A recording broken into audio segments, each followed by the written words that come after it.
Chegando aqui ao nosso tema final, né, desta videoaula, são os bancos de dados, né? Então, o que é um banco de dados? Uma aplicação especializada em armazenamento de dados, então você pode criar, ler, atualizar e deletar, né, esses dados. Ele fornece uma interface para que as aplicações armazenem e utilizem os dados que foram coletados. Por exemplo, os dados que você cadastrou ali do usuário, né, os dados que você cadastrou dos seus clientes. Então você precisa de um banco de dados para armazenar isso de forma eficiente, de forma mais segura, né? Os sistemas gerenciadores de bancos de dados trazem muita versatilidade e segurança na gestão dessas informações, tá?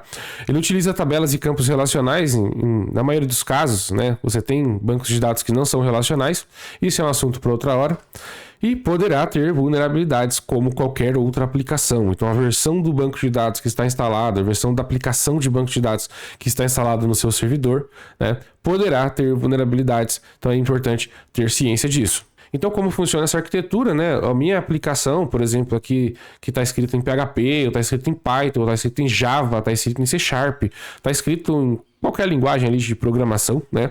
Ela vai, sempre que requerido, se conectar a um banco de dados para armazenar os dados, ou para ler os dados, ou para atualizar esses dados, ou apagar também esses dados, né?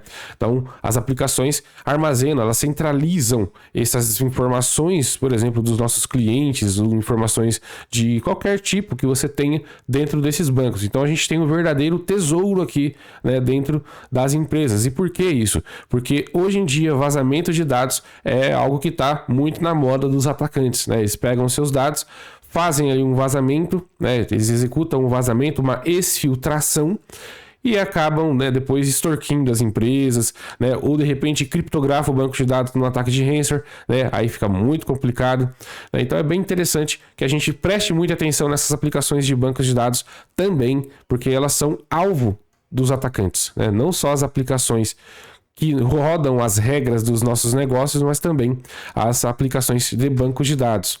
Aqui eu trago um exemplo da nossa topologia, tá? Ou seja, eu tenho um banco de dados agora na topologia, tá? Que vai servir aqui, por exemplo, mais de uma aplicação, né? Poderia ser mais de um banco de dados também, não tem problema, vai depender de como a aplicação foi desenvolvida.